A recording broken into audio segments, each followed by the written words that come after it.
34 nouveaux cas confirmés de coronavirus ont été recensés ce 16 avril 2020 en Côte d'Ivoire, portant à 688 le nombre de malades. Les entrepreneurs sont affectés par la fermeture des frontières, restaurants et autres lieux publics du fait du coronavirus. Bonsoir, vous suivez le 19h sur RTI 2. La Côte d'Ivoire enregistre 34 nouveaux cas de Covid-19 et 47 nouveaux guéris ce 16 avril 2020, portant à 688 le nombre de cas confirmés, dont 193 guéris et 6 décès. Le coronavirus est apparu en Côte d'Ivoire avec des conséquences qui sont aussi d'ordre économique. En effet, la fermeture des frontières, restaurants et autres lieux publics afin de freiner la progression de la maladie n'arrange pas forcément les responsables d'entreprises. Ils rencontrent des difficultés comme notamment la baisse du chiffre d'affaires. Nos reporters Bintou Pekele et Pagasoro Kone ont rencontré des entrepreneurs et hommes d'affaires opérant dans l'immobilier et la restauration pour en savoir plus. Vous le verrez, le coronavirus a changé le visage de leur business. Regardez. Riviera Faya, dans la commune de Cocody. Yaya Dirasuba, entrepreneur dans l'immobilier, est en pleine réunion avec ses collaborateurs sur les recouvrements en cette période de maladie à coronavirus. Après la réunion, départ sur les chantiers de construction. Ici, le nouveau coronavirus impose son veto. Arrêt total des travaux. Vous voyez très bien le chantier et nous avons des difficultés pour avoir le sable. Et depuis le corona a commencé, y compris les carrières de gravier, ils étaient fermés momentanément. Bon, et ça commence à s'ouvrir petit à petit. Et nous avons du mal à trouver même des personnels. La corona n'a pas changé les prix pour l'instant. Mais on commence à avoir un peu de difficultés par rapport aux matériels qui viennent de la Chine, etc., comme le carrelage, etc., etc. Mais Yaya Dirasuba n'est pas au bout de l'impact économique de la maladie à coronavirus. Son immeuble de 34 appartements peine à se trouver des locataires malgré la réduction du prix du loyer. En principe, dans le passé, lorsque j'ai fini un bâtiment, alors le mois qui suit, puisque nous faisons les petits prix pour les gens du bail, et ça part très, très rapidement. Parce qu'il y en a qui sont un peu bloqués à l'intérieur. Admettons, il y a un jeune homme qui a pris un de nos appartements en ce moment dans l'ancien, et il ne peut pas venir signer son contrat de bail, par exemple. Ça agit complètement sur nos affaires, et je profite même pour le dire que alors, les locataires particuliers, par exemple, ils ont mal compris le message du gouvernement, surtout le ministre de la Construction. Alors, il y en a qui interprètent ça pour ne pas payer les loyers. Or, pourtant, nous, personnellement, on n'est pas exonérés d'impôts si le logement n'est pas vacant pendant 6 mois. On doit déclarer aux impôts.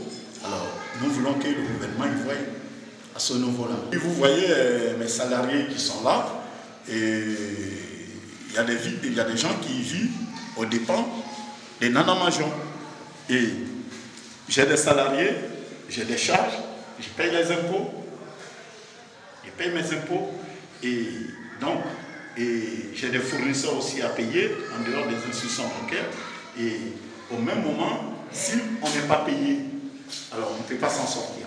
Pour le mois de mars, c'est un déficit de 2 500 000 francs CFA dans les affaires de 7 entrepreneurs dû à la pandémie du coronavirus. Les projets de construction prévus pour cette période stoppés jusqu'à nouvel ordre. Autre destination, même réalité. Maxwell, restaurateur à la Riviera, supervise les commandes avant l'heure du couvre-feu. Avant la pandémie du Covid-19, cet espace était bondé de monde, nous confie-t-il. Avant le corona, c'était un monde fou déjà. Il y avait beaucoup d'expatriés, il y avait c'était un melting pot de plusieurs nationalités. On avait beaucoup d'Ivoiriens, beaucoup de cadres et beaucoup de familles aussi qui venaient, qui nous rencontraient. On était toujours débordés, il n'y a jamais de place. Elle nous a beaucoup impacté. Déjà, de 2 restaurants, nous avons fermé les 2 restaurants. On a ouvert tout dernièrement pour juste faire des livraisons. Voilà. Ensuite, au niveau humain, il y a de 68 employés, stagiaires, nous sommes maintenant à 15, avec 10 qui tournent par jour pour éviter la contamination. Les gens restent chez eux, c'est-à-dire même quand tu es chez toi, donc ça veut dire diminution aussi du capital qui est sur soi. Donc le chiffre d'affaires a été divisé par 4. Nous on tourne autour de 500 à 600 par jour, là on tourne autour de 100, 100, 150, c'est vraiment compliqué. Les tables sont rangées pour faire place aux plats importés.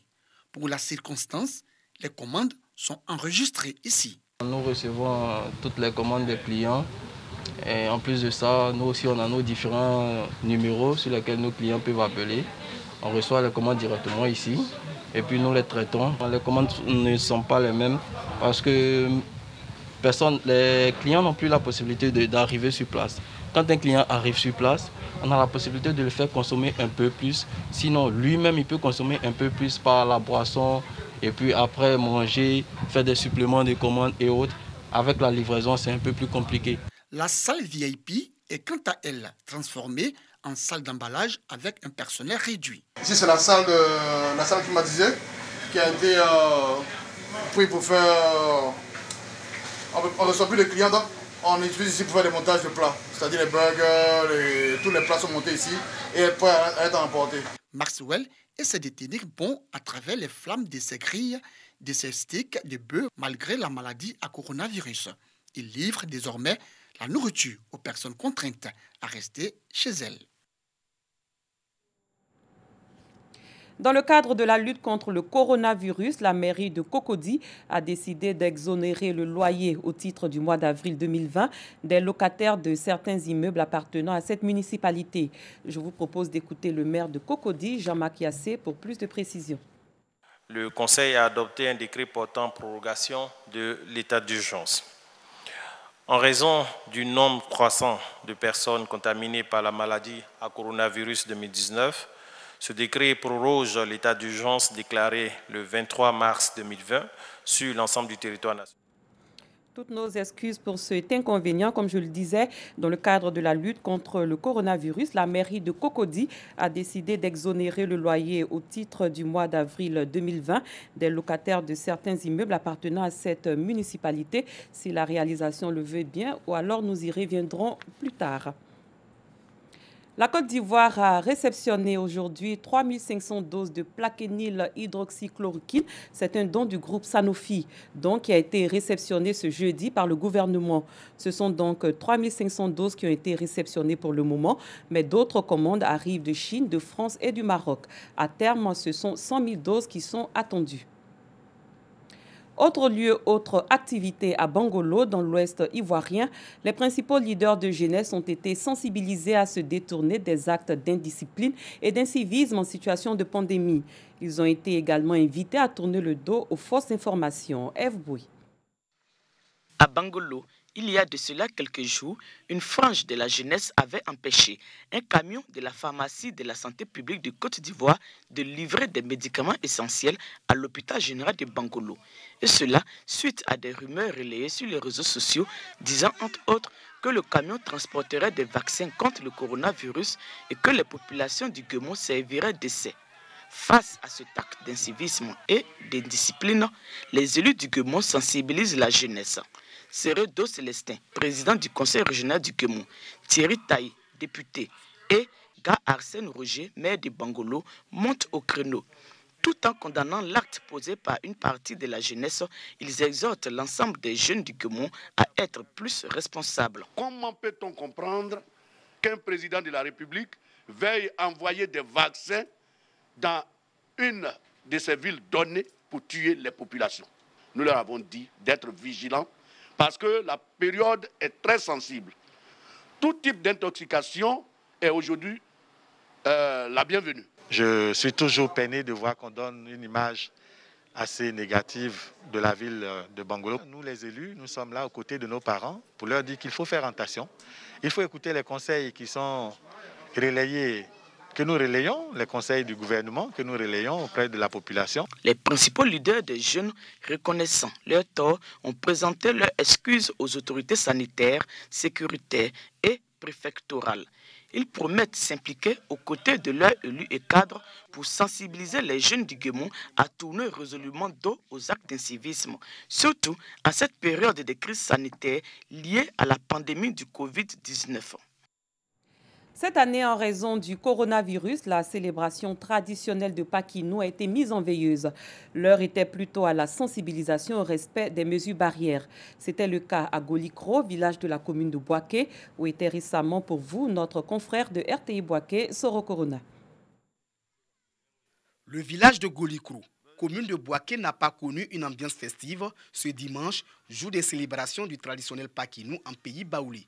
La réunion annuelle portant sur le développement du village est transformée en séance de sensibilisation sur le Covid-19. Le représentant de la mutuelle de développement de Golikro et le chef des tribus Miseron ont instruit les chefs des familles sur les mesures barrières de lutte contre la progression du coronavirus. Le lavage systématique et régulier des mains, le respect de la distance de 2 mètres ont été recommandés aux populations. Pour appliquer ces mesures, des kits sanitaires ont été distribués et installés dans le village. On a l'habitude de danser, de festoyer.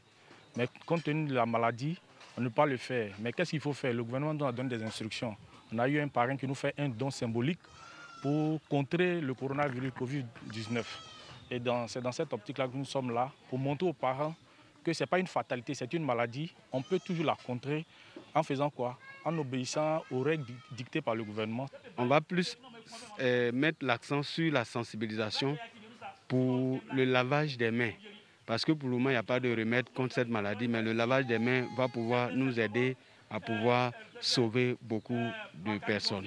Le chef de la tribu Miseron a engagé les chefs des villages à plus de responsabilités pour le respect strict des mesures barrières. Nanangoli 2 a présenté la gravité du Covid-19 à ses populations. Pour le respect des mesures gouvernementales, un comité d'éveil et de suivi a été installé à Golikro.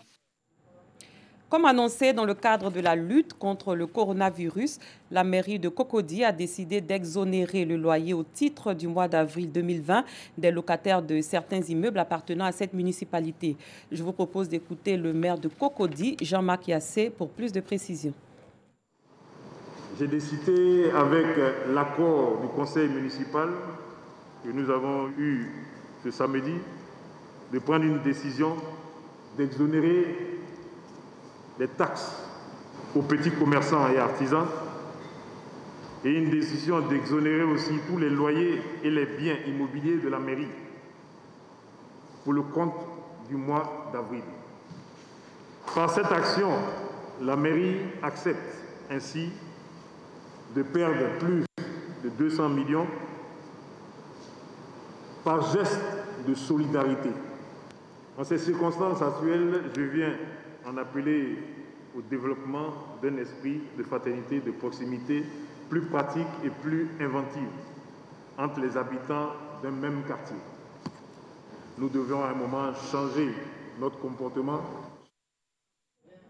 Loin de nos frontières pour pallier à l'absence de vente directe liée au coronavirus, vous le voyez dans les images, une supérette de Washington utilise des robots autonomes qui livrent leurs courses aux clients. Nous y reviendrons plus amplement dans nos prochaines éditions. Pour rappel, la Côte d'Ivoire enregistre 34 nouveaux cas de Covid-19 et 47 nouveaux guéris ce 16 avril 2020, portant à 688 le nombre de cas confirmés, dont 193 guéris et 6 décès. C'est la fin de cette édition. Merci de votre fidélité. Les programmes se poursuivent sur RTI 2. Continuez de prendre soin de vous. Je vous retrouve demain à la même heure.